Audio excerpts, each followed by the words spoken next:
দেশের মধ্যে মানুষ তাদের অধিকার ফেরত পাবে। আর অধিকারের মধ্যে সবচাইতে বড় অধিকার হচ্ছে ভোটের অধিকার।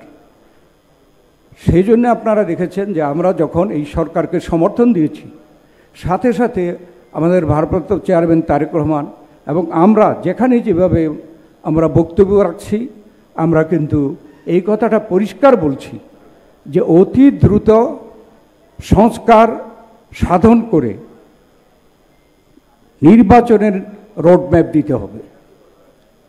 ইতিমধ্যে আপনারা দেখেছেন যে সরকার সংস্কারের কথা বলছে।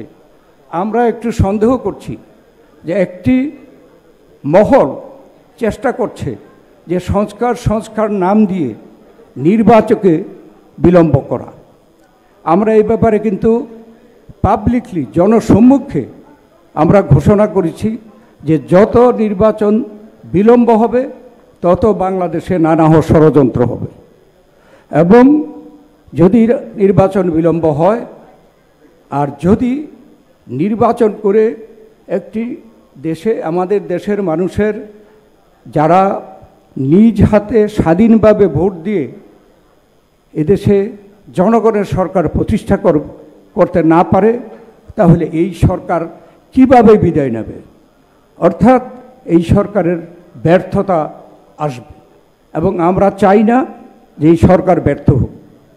এই সরকারকে আমাদের মতো একটি বড় দল, জনপ্রিয় দল, দেশনেত্রী বেগম খালেদা জিয়ার দল, তারেক রহমানের দল, আমরা এই সরকারকে সমর্থন করেছি তাদের সফলতার জন্য। তারা ব্যর্থ হলে কিন্তু আমরাও ব্যর্থ হব, এদেশের জনগণ ব্যর্থ হবে।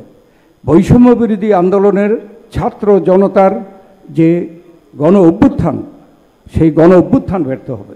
এটা হতে দেওয়া যায় না। যদি এটা হয় তাহলে দেশের জনগণের এবং এদেশের সবচেয়ে জনপ্রিয় বড় দল হিসাবে বিএনপিরও সেখানে ব্যর্থতা হবে, এবং সেই ক্ষেত্রে বাংলাদেশের জন্য বিরাট একটা বিপদ আমাদের সামনে আসবে। আপনারা ইতিমধ্যে লক্ষ্য করছেন যে আমাদের যেই কথাগুলো বলছি, প্রথম দিকে এই সরকার হয়তো তেমনিভাবে এটার গুরুত্ব বুঝতে পারেনি। সেজন্যে নির্বাচন সম্বন্ধে কিন্তু 3 মাস চলে গেল, তেমন কোনো পজিটিভ কিছু আমরা দেখতে পাচ্ছি না। তারা একটা গ্রুপ, সরকারের পুরা গ্রুপ না, একটা গ্রুপ, এরা তো কোনো দলের সদস্য না, তারা হলো নিরপেক্ষ।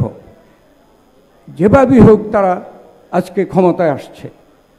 তাদের কেউ কেউ চাচ্ছিল যে সংস্কারের নাম দিয়ে নির্বাচনকে বিলম্বিত করা।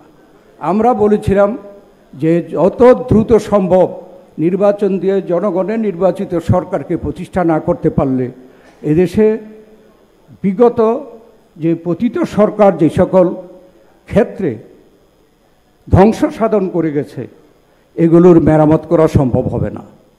এই সরকারের পক্ষে সম্পূর্ণ মেরামত সম্ভব না, সেটা আমাদের চিন্তাধারা যে এই মেরামত করতে হলে জনগণের সরকার প্রয়োজন হবে, সেজন্য নির্বাচন প্রয়োজন।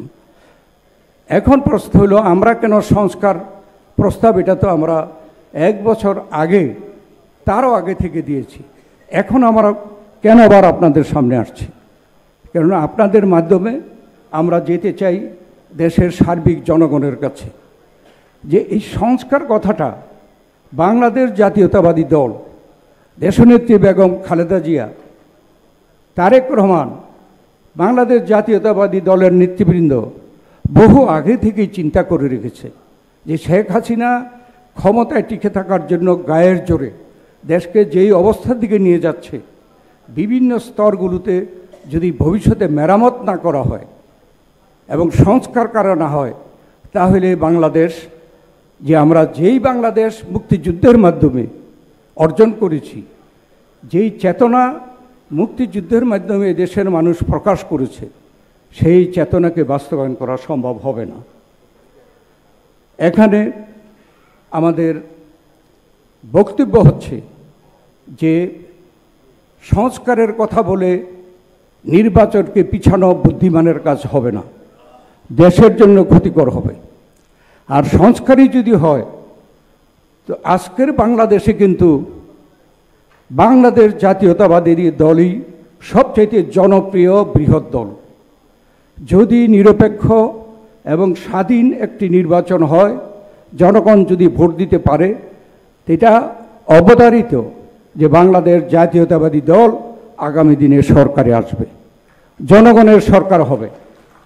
আমরা আজকে সাধারণ মানুষকে বলা যে এই সংস্কারের কথা বিএনপির মতো দল কত আগে থেকে আমরা চিন্তা করেছি।